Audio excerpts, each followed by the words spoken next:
Hi, I'm Annie with Bright Star Massage. I offer barefoot massage in Eugene, Oregon, and I also offer virtual video coaching across several time zones. You can check out my website and contact info in the description. Let's talk about intentionality, how to live an intentional life, and why you might want to. I've been thinking about intentionality a lot lately, and it all started when I started tracking my time. I use this funny looking cube here to track my time. For example, this symbol is facing up right now. That means I'm tracking activities related to this channel. You don't need a fancy little cube like this in order to track time. There are plenty of time tracking apps you can use. I just like that one because it's cute. So the idea of tracking every moment of the day sounds kind of anal, but it can actually be a really profound practice if you allow it to be. If your habits and routines and the way that you spend each moment is intentional, then voila, you have an intentional life. But why would you want that? People talk about happiness a lot. They want to live a happy life. I don't concern myself too much with happiness because life by its nature is challenging. And those challenges are happening for you, not to you. The challenges that you encounter in your life are unique gifts that allow you to continue to evolve and grow and become the person that you're meant to be.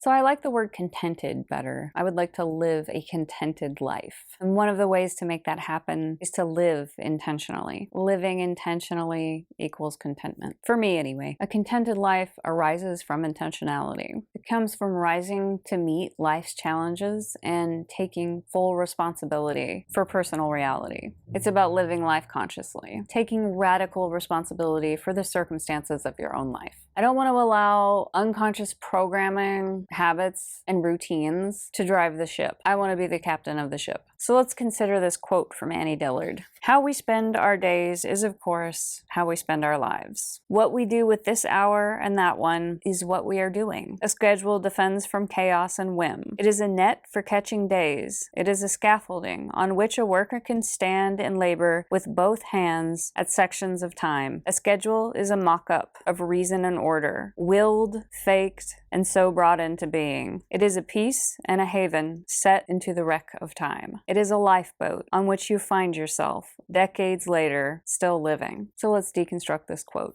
A schedule defends from chaos and whim, which is something I'm a huge fan of. So let's look at the word whim. A sudden desire or change of mind, especially one that is unusual or unexplained. That's fair enough. We all have whims. And especially if you're an intuitive type and you can't necessarily see the logical steps that you took to arrive at the sudden whim. So it feels like it came out of nowhere. It's just a gut instinct. You feel like a change is appropriate, but maybe you don't know why, or you can't see the underlying reasons why. That's fine. Happens to me all the time. But I don't want to be controlled by whims here and there, changing direction all the time, sort of unconsciously and not really knowing why. So when I get a whim, I pause for a beat and I try to look at what's underlying. Where is this whim coming from? What is the logic behind it? What are the feelings behind it? Is it truly appropriate to change direction right now? Maybe the answer is yes, maybe the answer is no. But what I've done is paused and brought intentionality into the whim so that I'm taking full responsibility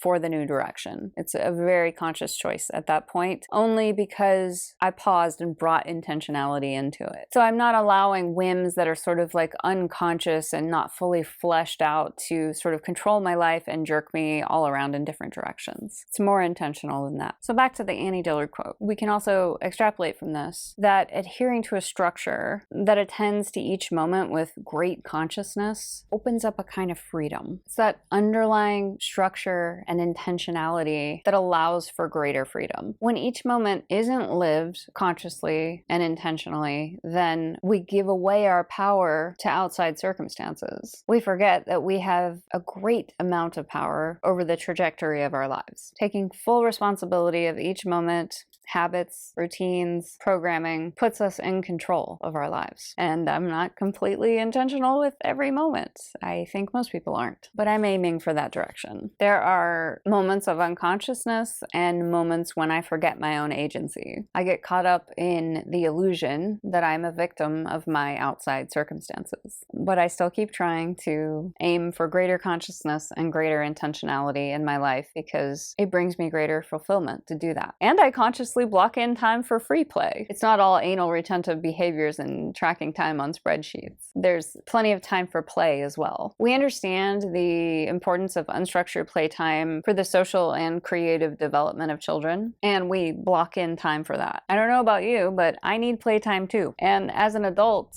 no one's going to block that in for me if I don't block it in for myself. And so I do that for an hour or two a day. I consciously choose playtime for myself. It's just a time that can be unstructured and creative, but it's chosen consciously. So that's basically it. My thoughts on intentionality. Bringing more intentionality into each moment leads to an intentional life, and an intentional life is a contented life, and that's what I'm aiming for.